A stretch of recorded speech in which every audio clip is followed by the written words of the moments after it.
โครงการฟื้นฟูเส้นทางหลวงแห่งชาติทางที่เก่าและระยะ2ในขอบเขตเมืองซีปูนนะครับการปรับปรุงฟื้นฟูขึ้นใหม่ตามการให้สัมภาษณ์ของท่านอัครหัวหน้าโครงการฟื้นฟูทางหลวงแห่งชาติและเก่าแขวงสวรรณเขตรายงานต่อผู้สื่อข่าวในครั้งวันที่14มีนาคม2017นี้ว่าโครงการระยะ2หับเมา2ส่วนคือส่วนใหญ่แต่เมืองพลานไซหาเซทมัวและส่วนทองขอบเขตเมืองซีปูนซึ่งมี2บริษัทหับเมาคือบริษัทเลข8หับเมาแต่บ้านวังกุ้งหาบ้านโพไซยาวประมาณ10กิโลเมตรบริษัทคูณไซพัฒนาหับเมาส่วง185บ้านโพไซ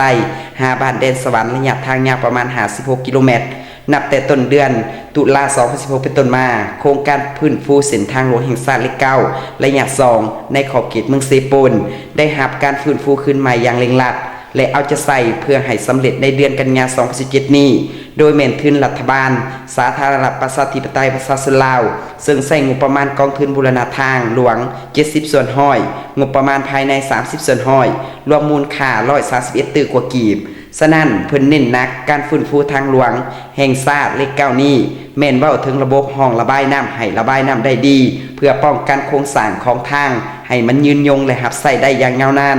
ปรับปรุงห้องน้ำพร้อมด้วยปรับปรุงหน้าทางเลข9ให้ดีขึ้นเพื่อรับน้ำหนักจาก9ต้นต่อเผาเป็น11ต้นต่อเผาในขอบเขตเมืองซีปูนขยายเปิดกว้างหน้าทางออกตื่มจาก9เมตรเพิ่มเป็น12เมตรมีห้องน้ำ2ฝากทางโดยอิงใส่ทางโครงการเป็นผู้ออกแบบให้หน้าเวียกใหญ่ในการฟื้นฟูครั้งนี้แม่นการปูทางปูยางทับ1สั้นบ่อนที่สภาพเส้นทางยังดีขุดหื้อหน้าทางปูยางที่แตกแห่งออกแล้วปรับปรุงใหม่ปูยางอัสฟาน2สั้นขุดห้องระบายน้ำปูเบตงเป็นส่วนใหญ่ทั้ง2ฝากทางนอกจากนี้บริษัทคุณไซพัฒนายังได้ช่วยเหลือล่าเกี่ยวกับการก่อสร้างท่อลอดทางเข้ากิจการรวมของชุมชนและได้ช่วยปรับปรุงเส้นทางซอยอยู่ภายในเทศบาลเมืองซีปูนเป็นต้นทางซอยเข้าบ้านมุงวิไลทางเข้าโรงเรียนมัธยมสมบูรณ์ซีปูนเส้นทางซอยบางจุดอยู่บ้านพลม่วง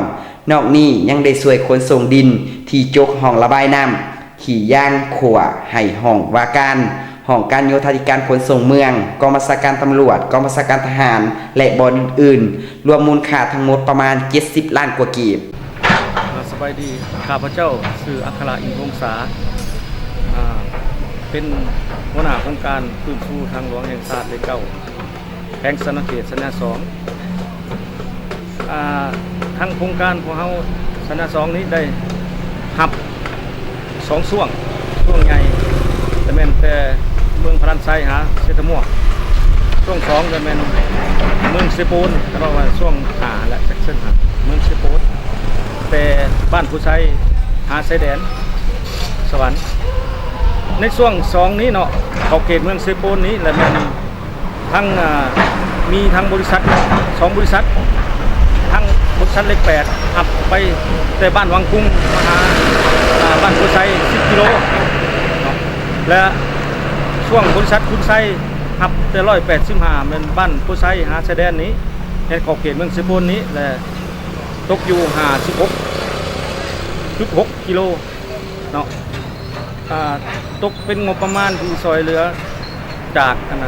รัฐบาลลาวนี่แหละจากประเทศลาวจากกองทุนบูรณะทางหลวง70งบประมาณ30%งบประมาณภายในตกอยู่ประมาณ131กว่าตื้อกีบ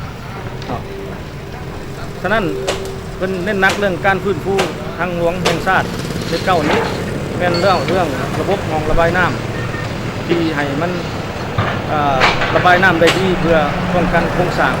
ของทางนี้ให้มันยืนยงและอับได้ยาวนานฉะนั้นเลยต้องปรับปรุงห้องน้ำพร้อมด้วยปรับปรุงหน้าทางเลข9นี้ให้มันดีขึ้นเพื่อหับน้ำหนักจาก9ต้นต่อเผาเป็น11ต้นต่อเผา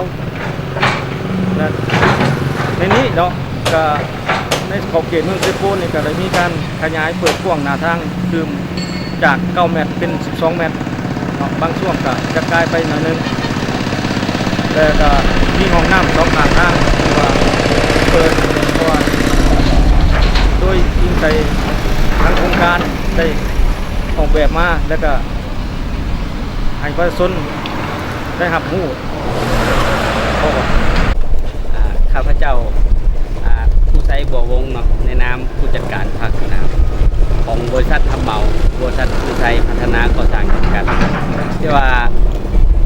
ถ้าพี่สอบก่อสร้างสุดฟูทางเลยเก่านับแต่ช่วงกิโลเมตร185บ้านคนไซแดงระยะทาง56กิโลเมตรที่ว่าช่วงดังกล่าวนี้มีมูลค่าการก่อสร้างอยู่131ตื้อและหน้าเวียกลักที่เราได้ลงมือก่อสร้างว่ามีอยู่หน้าเวียกลักคือเวียกซ่อมแปลงจุดที่หน้าทางเก่าเปเพแล้วก็ปูยางอัสฟันทับ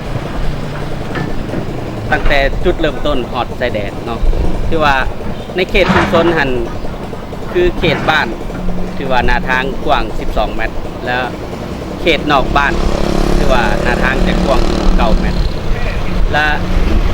นอกจากนี้พวกเขาก็ยังได้ก่อสร้างห้องระบายน้ำเพื่อระบายน้ำออกจากหน้าทางเนาะบ่ให้มันหงแล้วก็เพื่อเป็นการหลีกเลี่ยงการเปเพในอนาคตและตามแผนการก่อสร้างแล้วมันว่าช่วงดังกล่าวเนี่ยเฮาได้ลงมือแต่ต้นเดือน10 2016และจะให้สำเร็จ 100% อยู่ในท้ายเดือนเก่า2017นอกจากเวียกก่อสร้างทางเหล็กเก่าแล้วเนาะพวกเขายังได้ช่วยประกอบส่วนในการพัฒนาพื้นฐานโครงสร้างของเมืองเช่นว่าเมืองเทโปนนี่ก็นับแต่พวกเขาได้เริ่มลงมือก่อสร้างมาเขาก็ได้ช่วยเหลือในเวลาก่อสร้างช่วยซ่อมแปลงทางซอยบางเส้นเนาะแล้วก็ช่วยก่อสร้างทางเข้าทางซอยบางเส้นเนาะนอกจากเวียกที่ว่าได้ก่อสร้างเส้นทางเก่าแล้วเชื่องคู่กับนั่นแหละพวกเขาก็ยังได้ช่วยทางเมืองพัฒนาพื้นฐานโครงสร้างเนาะต้นว่าช่วยเหลือก่อสร้างทางซอยเป็นบางจุดก็ในมูลค่าการก่อสร้างโดยทั่วไปแล้วก็ที่ตกอยู่ประมาณ70 กว่าล้านในการช่วยพัฒนาข้าพเจ้าในนามต่างหน้าห้องการโยธาธิการและขนส่งเมืองเชโปนคือว่าเกี่ยวกับการฟื้นฟูโครงการทางเลขเก้าระยะ2นี้คือว่าในนามเมืองเชโปนก็ได้มีประกอบส่วนขึ้นเข้ากับโครงการนี้เป็นต้นแม้นว่าการออกแจ้งการในการยับย้ายสิ่งกีดขวางที่ยังบ่ทันได้มาฐานเพราะว่าขอบเขตเมืองเชโปนเพิ่นก็ได้ขยายทางออกกว้างกว่าเก่าทางเมืองได้ออกแจ้งการและส่งให้แต่ละห้างแต่ละบ้านในขอบเขตเมืองเชโปนของพวกเฮาให้ปฏิบัติตามโครงการของรัฐบาล